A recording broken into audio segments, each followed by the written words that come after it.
work to our offices from home. How can offices make sure that their staff is safe? How can offices make sure that they try to do their best to stay free of COVID? And with that, I'd like to invite my next startup right here on the show. It's called Smarten Spaces, and here's the founder, Dinesh Kulkarni, who's joining us, who's trying to do just this: use technology, use new practices to make sure that offices stay safe when we go back, whenever that is. Dinesh, welcome to Startup Central. Tell me, what is your startup up to? How is it that you're making offices safer for all of us? Okay, good. So look, people want to come back to work at some point in time and it'll be staggered, right? So there'll be a certain percentage. But even if it's one employee, you can't leave any stone unturned, right? You can't take any chances. So we embarked on this journey to build a product where we said, let's look at all the steps. Let's look at the journey of an employee, right from the time they wake up and they say, okay, am I going to work from home or am I going to the office? And how do I make that decision? The second is I need to do a health declaration because if I have traveled or if I'm in a red zone, should I really be going to work, right? So filling that up. And when they get to work, there's a limit on the number of people that should be inside the office when they actually enter the office, selecting the right seat because only a certain percentage of people are coming, and you want to make sure everybody's social distant from each other. Now you're in office and you want to use a meeting room. Well, which are the meeting rooms that have been cleaned up so that you can actually go and use those?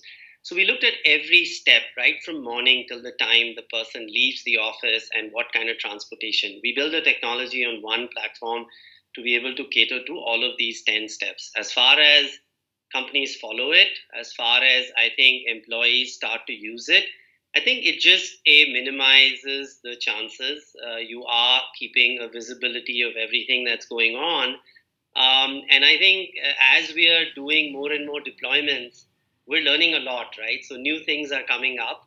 But clearly, this is a path we've defined for ourselves for, I would say, the short and medium term. And then in the long term, when people do start coming back in larger numbers, I think the whole element of health and wellness in a workplace, how spaces will get distributed, all that is going to change. And I personally believe technology is going to be at the heart of it. Yeah, it's a digital world. We use technology for everything, including banking and finding a cab. Why not use them in spaces?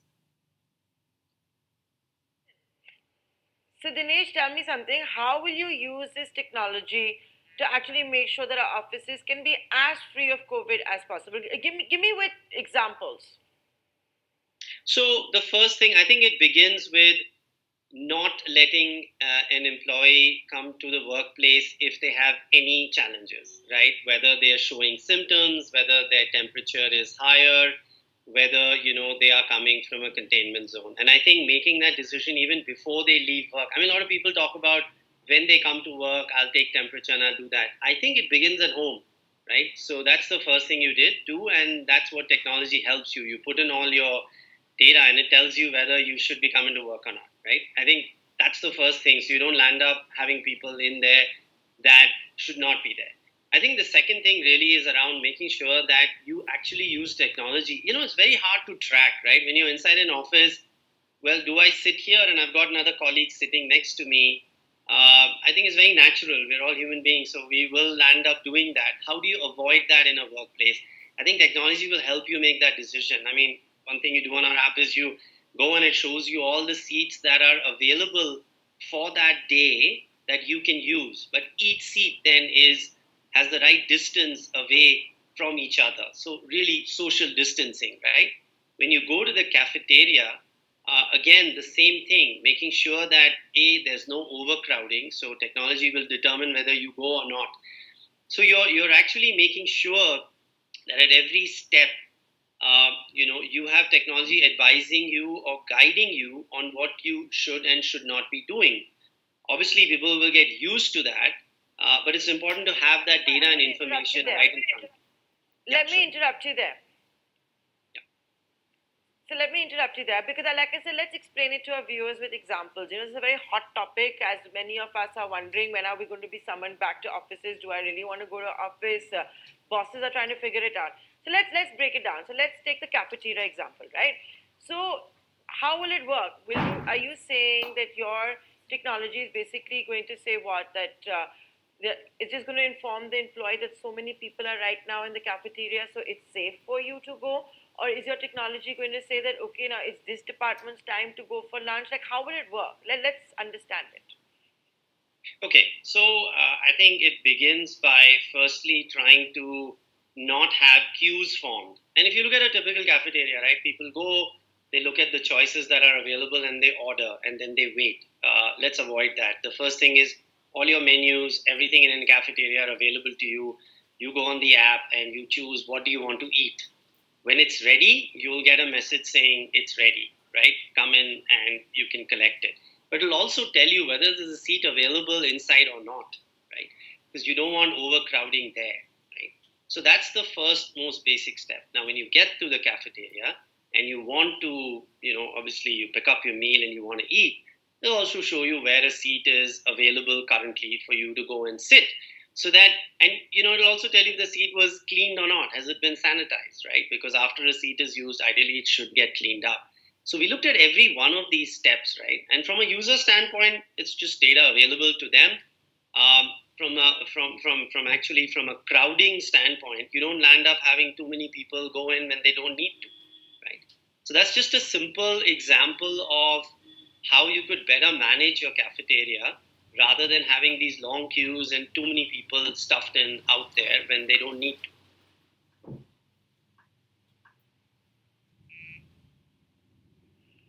That's a great example. Now tell us with conference rooms, because I'm sure this technology will also be used to somehow make sure that the rooms are being properly sanitized after each meeting. So I think it begins with, let's say I come to work and I want to have a meeting, right? And I've got a whole bunch of meeting rooms. Now, obviously, less people are coming in. So, from a company standpoint, they can decide which are the meeting rooms that can get used for that day. The user can see it on their app and say, oh, I need to have a meeting. These are the 10 meeting rooms that are available for me to use. They book a meeting, they book that meeting room. In the back end, the facilities management team knows that, oh, for today these are all the meeting rooms that are booked. They'll make sure the meeting room is cleaned at least 15 minutes before people show up. When people show up to the meeting, they check in, right? We have a technology to let you check in, and when you leave, you're checked out. So again, the facility management team people know that, look, the meeting room is now no longer in use, but it was used, for so much time. They go, they clean it up. So every time you make a decision to book a meeting room, A, you know the ones that are available, and B, the spaces get cleaned up as and when they need to, before the meeting and after the meeting. Just a simple use, but at least you always know that you're sitting in a clean place.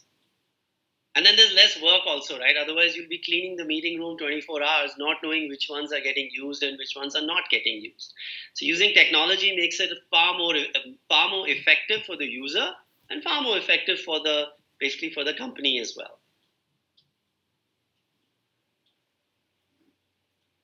Being smart, basically. Simple ideas that you're using technology to make it smart and safer for all of us. So, Dinesh, we're completely out of time.